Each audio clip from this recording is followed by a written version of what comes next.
नमस्कार दोस्तों। प्रधानमंत्री नरेंद्र मोदी ने विपक्षी दलों के गठबंधन का नाम इंडिया रखने पर बड़ा कमेंट किया है। इसके बाद बहुत से राजनीतिक पंडितों ने कहना शुरू कर दिया कि यह प्रधानमंत्री की घबराहट है, यह प्रधानमंत्री नरेंद्र मोदी का हार का डर है। लेकिन क्या ऐसा है? ऐसा नहीं है। यह हमला बीजेपी या प्रधानमंत्री की घबराहट का परिणाम नहीं है। बीजेपी ने पहले इंडिया वर्सेस भारत का परसेप्शन खड़ा करना चाहा, जिसमें वो सफल होती हुई बहुत ज़्यादा नहीं दिखी। लेकिन प्रधानमंत्री ने जो अब कह दिया है, उनके द्वारा खींची गई यह लाइन 2024 में बड़ा कमाल कर सकती है। प्रधानमंत्री नरेंद्र मोदी का यह हमला बहुत ही सोची समझी रणनीति का हिस्सा है। प्रधानमंत्री नरेंद्र मोदी ने अपने सांसदों की एक मीटिंग में देश के लोगों को याद दिलाया है कि east India company Indian Mujahideen में भी इंडिया है। दरअसल उन्होंने कहा है, इंडियन नेशनल दल कांग्रेस एक अंग्रेज ने बनाई थी, ईस्ट इंडिया कंपनी भी अंग्रेज ने बनाई थी। आजकल लोग इंडियन मुजाहिदीन भी नाम रखते हैं, इंडियन पीपल्स फ्रंट भी नाम रखते हैं। प्रधानमंत्री नरेंद्र मोदी एक परसेप्शन खड़ा करना चाहते हैं। इस पर बात करने से पहले आप एक बात पर और गौर कर लीजिए। प्रधानमंत्री के इस बयान के बाद बीजेपी के सभी मुख्यमंत्रियों ने और बड़े नेताओं ने कुछ ट्वीट किए हैं, जिनका सार यह है कि नाम बदलने से कुछ नहीं होता है। क्या आप यह नाम बदलने से अपने पुराने व्यक्तित्व को छुपा पाएंगे, अपनी पुरानी करतूतों को छुपा पाएंगे? कुछ ये परसेप्शन बनाने की बात हुई है। इन सब बातों से समझा जा सकता है कि यह प्रधानमंत्री नरेंद्र मोदी का बड़ी रिसर्च के बाद किया गया हमला है। उत्तर प्रदेश के मुख्यमंत्री योगी आदित्यनाथ ने लिखा है सोशल मीडिया पर, कौवा अपना नाम हंस रख ले तो भी मोती नहीं चुनेगा। अमावस्या की काली रात को पूर्णिमा का नाम देने से वह शीतल और प्रकाशवान नहीं हो जाएगी। नाम बदलने से इनका मूल स्वभाव नहीं बदल जाएगा। ऐसे ही इंडिया नाम लगा लेने से आत्मा और संस्कार में रची बसी विभाजनकारी सोच और भारत विरोधी दृष्टि समाप्त नहीं हो जाएगी। मध्य प्रदेश के मुख्यमंत्री शिवराज सिंह चौहान ने लिखा है, बबूल ने अपना नाम गुलाब रखा है। इंडिया वाले बाबा से ही पूछना था कि क्या अब गुलाब से खुशबू आएगी। बीजेपी के अन्य मुख्यमंत्रियों और नेताओं ने भी इसी तरह के ट्वीट किए। इसीलिए मैं फिर कहता हूं कि यह बड़ी रिसर्च के बाद किया गया हमला है विपक्ष के गठबंधन पर, उसके नाम पर, इंडिया पर। प्रधानमंत्री नरेंद्र मोदी ने विपक्ष के गठबंधन के नाम इंडिया को लेकर एक इंडियन मुजाहिदीन और दूसरा ईस्ट इंडिया कंपनी, इन नामों से जोड़कर एक संदेश देने की कोशिश की है अपने वोटर को कि इंडिया नाम रखने से क्या होगा। इंडिया तो अपने नाम में आतंकवादी भी जोड़ लेते हैं और इस देश को गुलाम बनाने वाले अंग्रेज भी जोड़ लेते हैं। यानी प्रधानमंत्री नरेंद्र मोदी ने एक साथ हिंदुत्व और राष्ट्रवाद दोनों एजेंडों को साधने का काम किया है। प्रधानमंत्री नरेंद्र मोदी अपने वोटर तक कुछ संदेश पहुंचाना चाहते हैं। यह एक परसेप्शन की लड़ाई है जिसमें नरेंद्र मोदी हर बार कांग्रेस और उनके सहयोगी दलों से बाजी मार जाते हैं और इस बार भी मारते हुए दिख सकते हैं।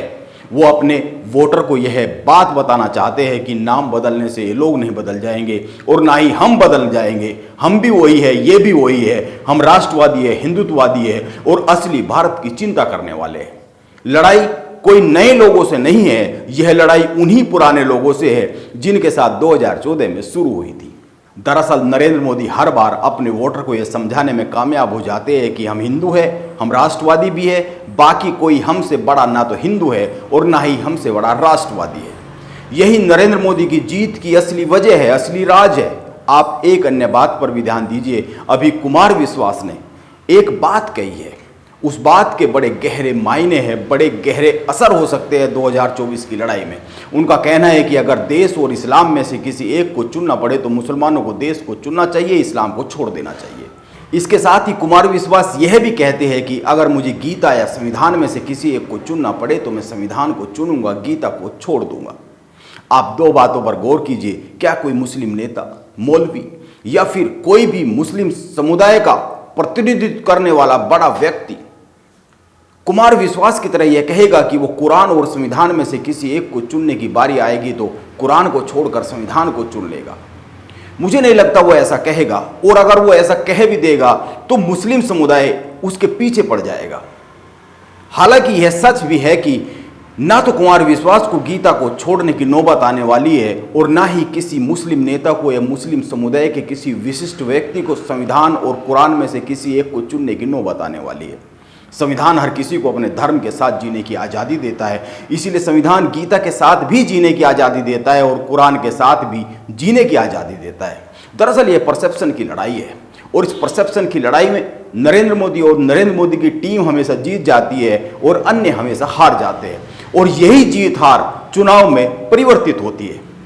बस फर्क इतना है कि बीजेपी वाले कुमार विश्वास संघ से जुड़े हुए जो लोग हैं जरूरत पड़ने पर कह देते हैं कि गीता और संविधान में से संविधान को चुनेंगे, लेकिन असदुद्दीन ओवैसी ऐसा नहीं कहते हैं, वो कह भी नहीं सकते हैं, क्योंकि वो जिस तरह से अपनी राजनीति को साधते हैं वहां इस तरह कहने की बहुत आज़ादी नहीं है।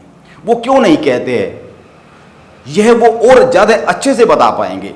मैं फिर कहता हूं कि यह परसेप्शन की लड़ाई है। अगर कांग्रेस और उसके सहयोगी दल इसमें हार जाते हैं तो यह मान ही लेना चाहिए कि वो 2024 में भी हार जाएंगे और मुझे लगता है कि वो इसमें हार ही जाने वाले हैं। इसीलिए मैं कहता हूं कि ये मौजूदा दौर में जो परसेप्शन की लड़ाई चल रही है और परसेप्शन की इस लड़ाई में जो जो चीज़ें हो रही है, इन सब बातों को लिखकर एक कागज़ के टुकड़े पर जेब में रख ही लेना चाहिए, क्योंकि हर बार की तरह बीजेपी इस चुनाव को जीत ही जाएगी। क्योंकि बीजेपी की जीत के बाद बड़े बड़े सवाल किए जाते हैं।